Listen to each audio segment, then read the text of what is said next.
Super Mario Bros. Humble Beginnings, its American farming sequel, the Broadway play, and the World Tour all introduce new mechanics, dozens of new enemies, stage types, and so much more. So it's no surprise that the more incremental changes seen in the new series made some players feel as if the magic was gone. But Wonder, against all odds, feels like the next evolution, another dramatic shift filled with new ideas like the first 4 games. But seemingly everyone's forgotten about the Mario series with additions so outlandish that even the main character had to eventually distance himself from the series. In Super Mario Land, Super Mario Land 2 6 Golden Coins, and Wario Land, Super Mario Land 3. Hey everybody, and welcome to another episode of BacklogBusters, where I'm busting out my gaming backlog with the help of your suggestions and finding out if these games are still worth playing today. I was a Game Boy kid through and through because it's all I had, but that portability was incredible. Without it, I never would have survived the seemingly endless road trips my family went on. Because there's only so many times that I can play the spoken word car game, animal, vegetable, or mineral, before I just have to do something else. And one of my favorite games that I played endlessly but was never good enough to actually finish was Super Mario Land 2. The first and third games, on the other hand, I never owned, though I did own some later Wario Land game. Anyways, today I'm talking about my experience finishing the trilogy of Super Mario Land games and seeing how these stack up to the rest of the franchise that I've finished at least. Okay, I need to come clean. I've actually finished Super Mario Land before, and not just once, dozens of times, but I still wanted to talk about it alongside the next 2 games that I never got around to. My first memory of Super Mario Land is of a friend and I passing a Game Boy back and forth and just being terrible at it. We barely finished the first level or 2, then my friend casually mentioned that his mother had beaten this entire game somehow, something that seemed impossible with our limited dexterity. But sure enough, he handed her the Game Boy and she beat the entire game while we watched over her shoulder. Through the years, I've questioned this memory. Surely she didn't finish a whole game in front of us. Maybe it was just a world or 2 and I'm conflating these things. Then the game showed up on the 3DS Virtual Console and I discovered just how short this game is. And if you've watched any of my other videos, it's very apparent that I am no speedrunner, but I found myself replaying this game a lot and could easily finish it in 20 minutes. Now, that was 12 years ago, which means I'm a little rusty and out of practice, so this most recent playthrough took me a little more than 30 minutes to finish the whopping 12 stages. But did I have fun with that half an hour of gameplay? Yeah, it's a fun platformer. It's filled with secrets, and its short length almost encourages you to replay and finish it faster with fewer deaths. But is it a great Mario platformer? It's different. Especially if you just played Super Mario Bros. 3 the year before, you might be wondering what they've done to your poor boy, as Mario is just a speck of dust in this game. And no, this isn't the introduction of mini mushrooms, it's just more of a zoomed out view than you're probably used to. This makes sense considering the Game Boy screen's limitations, until you start moving and Mario feels oddly stiff in comparison to the other games. And the absolutely tiny blocks are a little harder to land on. Then you'll find a fire flower and oh, sorry, that's the super ball, and it collects coins for you and bounces around instead of sputtering out like the fire flower. And if you've not somehow caught on to the fact that something's different in this land, then stomping on a Koopa and having them drop what seems like a live grenade will clue you in while you lose a life. This feels different in a way that I actually enjoy, like Super Mario Bros. 2, and it came as no surprise once I found out that Miyamoto apparently didn't work on this game almost at all. Instead, development was led by the creator of the Game Boy, Gunpei Yokoi. This game just throws out the whole style guide of Mario Bros. 1 through 3, as you explore inside the pyramids littered with hieroglyphics while battling horrible spiders and living sphinxes. Later taking a pit stop in an Easter Island headland with winged Easter Island head enemies and bouncing McDonald's chicken nugget looking boulders that you can ride on. And if you're still unconvinced that jumping in a strange new land really changes things up, then what about Mario abandoning his swimsuit in favor of piloting a submersible with torpedoes so he can decimate an entire coral reef and the intelligent seahorse inside? And you know what? It's all fun. Sure, it doesn't feel like you have Mario's normal momentum, but it's still a fun time, and the head-scratching locations and enemies at every turn make it at least very intriguing to see what the next world holds. But the zoomed-out nature of this game, the lack of that patented Mario feel, does make the platforming a tad more difficult, and the game just feels a little more touchy overall. But Mario chooses to look past these slight issues and continue moving forward, as he lacks the ability to run back a screen and explore at all. Also, as I mentioned, it is extremely short, maybe one of the shortest games I've ever played, but it's also one of the few games I've ever finished more than once or twice. And the difficulty of bosses will not slow you down, as almost all of them have an instant kill switch behind them that makes even the most bullet hell-like encounters trivial. 1 year after his Game Boy debut, Super Mario World was released for the Super Nintendo, showing off what all the plumber could do with the whole 16 bits of power. And 2 years later, Mario discovered the dangers of home ownership in Super Mario Land 2, 6 Golden Coins.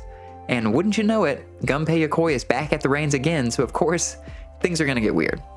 According to the manual, while Mario was fighting the alien Katanga in Sarasa Land, so not at all what I thought was going on in the first game, Wario stole Mario's castle, located on Mario's private island called Wario Land, and Wario also put all the people who live on Mario's land under his control.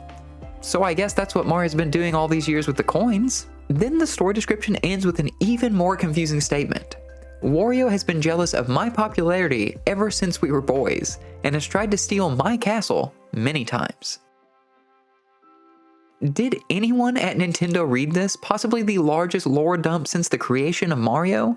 So, Wario and Mario grew up together? And how long has Mario lived in this castle that Wario has attempted theft multiple times? I guess this does explain why Mario installed a 6-coin lock to enter his house in the first place.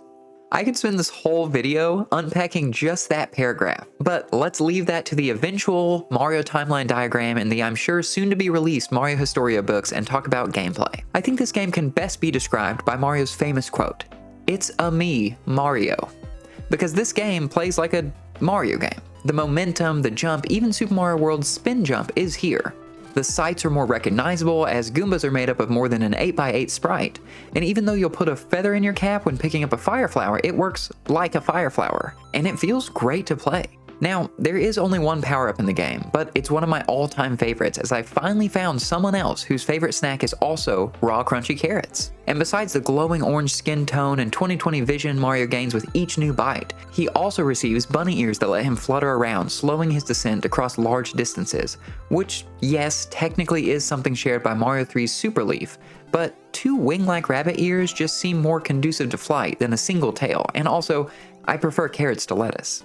Plus, you've got a whole overworld map to traverse as you explore Mario's private island with smaller dioramas detailing each zone that are filled with secret exits. This better connects to what people probably would have expected after coming from Super Mario World, which is still a much larger game, but the differences between each zone in Mario Land 2 make the rolling plains and chocolate hills of Mario World seem realistic by comparison. Tree Zone is a monstrous tree filled with sticky sap, giant ants, bees, and a copyright-ignorant big bird, which all really draw into question either Mario's height or the fertilizer that's being used by Mario's gardeners. Space Zone is hidden and only able to be reached by entering a giant hippo's mouth and suffocating in a bubble, which lets Mario experience the closest he'll get to Kirby's flight power without being consumed. The specifics of how this leads to Mario fully donning a spacesuit and leaping around in anti-gravity to challenge the alien from the first game are questions best left unanswered, as I don't want to reckon with another billionaire's space program at this point. Macro Zone shrinks Mario down so he can exterminate your rat problem.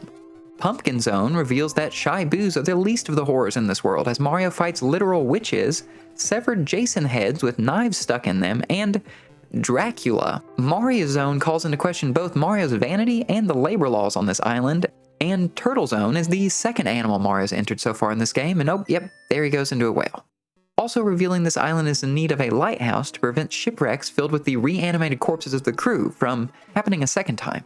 All this to say, maybe the island is better off under Wario's new management, but if you do want your island back, Wario is no joke, as the rest of the game was fairly easy, earning me 46 lives, 17 of which were lost just in this final gauntlet to see credits. But besides that sudden jump in difficulty, I had a great time exploring this unhinged island/theme park/horror show. It's not perfect though, as there's actually quite a lot of slowdown when lots of enemies, coins, and moving objects are on screen, which I had forgotten about. And while the sprite work is really well done here, and you can get a slight coloration from using the Game Boy Color, I can't help but wish that this second entry packed with weird zones could have been seen in color just to let it shine more. And I also wish there had been more of a ramp up in difficulty to prepare you for that final Wario fight. Nintendo, more interested in following the everyman hero, left the rich, entitled, and completely unrelatable island owner Mario in the past.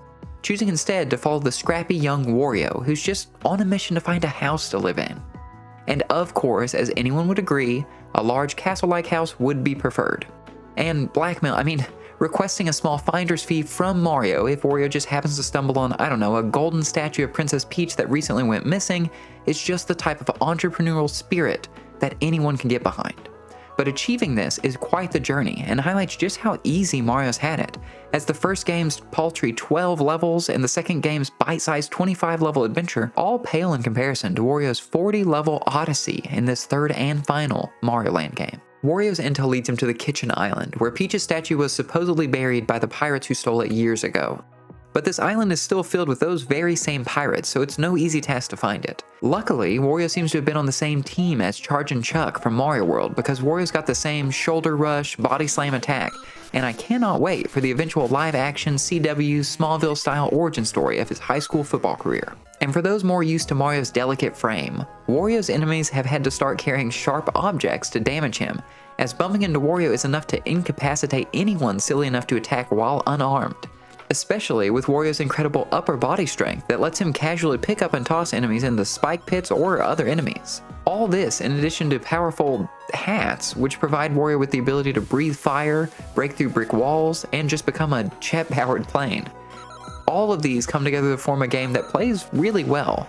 The enemies and bosses feel slightly more strategic because you're not just jumping on all of them, instead you need to exploit their weak points. The hats are all fun to use, and I especially enjoyed the jet hat to just fly through the levels. I also love that leaping out of a body slam lets you jump further, which is basically my default method of movement in this game.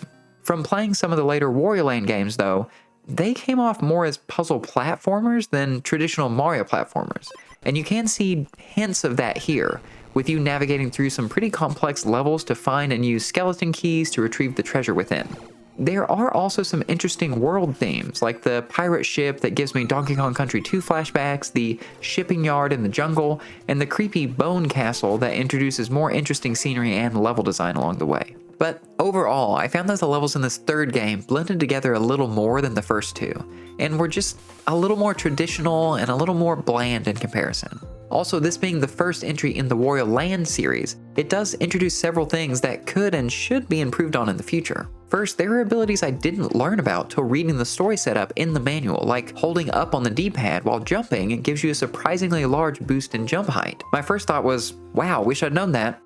But never once do I remember having trouble reaching any tall platforms, so why is this in here and who's it for? Similarly, I learned that the bull hat can cling to the ceiling, but it's not like you can climb around the ceiling this way, you just hang there, and I don't remember any instances in which that would have been useful.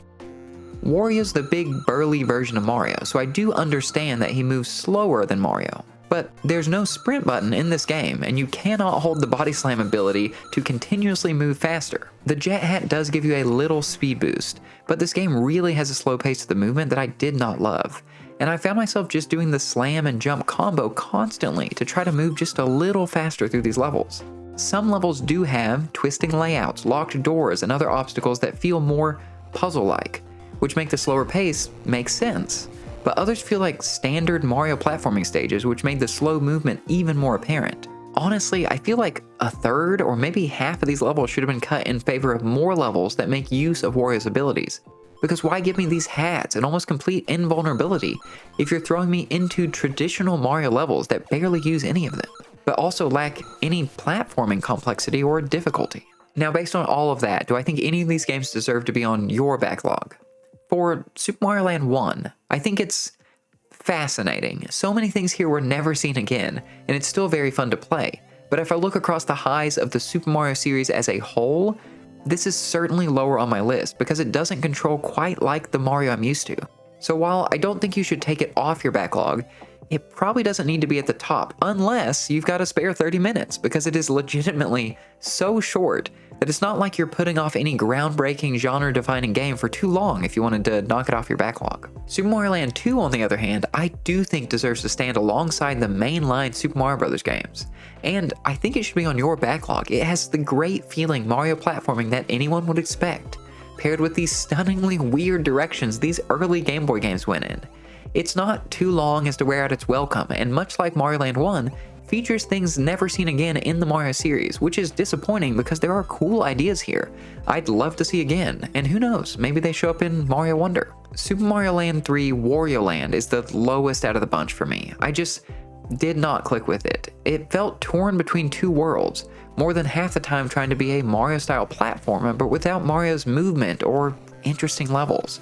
The rest of the time it features levels that carved out their own style and used Wario's suite of new abilities for exploring larger levels filled with treasure that you need to puzzle out how to access. These felt great and gave me a glimpse of what I assume the rest of the Wario Land series is like. But it just feels too conflicted for me to fully recommend unless you love the feel of Wario as a traditional platformer, or you just have to experience how the Wario Land series started. But that's just my opinion. If any of you have thoughts or experiences or fond memories of these series, I'd love to hear them. Now, if you're looking to play or replay any of the Super Mario Land series, then you'll be relying on Nintendo's completely random drip feed of classic games through their Nintendo Switch Online service. Luckily, the lowest tier of membership does come with a selection of Game Boy and Game Boy Color games. But that tiny list only includes Super Mario Land 2, 6 golden coins, and Wario Land 3, because why not start midway into two different series? So here's hoping the rest of the Super Mario Land games show up here someday, along with the rest of the Wario Land series, which is a frustrating thing to wish for, as every single Mario Land game, along with almost every Wario Land game, was available on the Wii U and 3DS eShops before their closure. A pain I get to relive basically anytime I cover a Nintendo game and go check to see if it's easily available to play. Thanks, Nintendo. But that's all I've got to say about the Super Mario Land series today. Have you played any of these games? What did you think at the time or now? Let me know in the comments. I'd love to talk more about them. And as always, send over any suggestions you have for games I should clear up my backlog next. I'm always looking for new votes. And thank you all so much for watching, and I'll see you in the next video. Bye.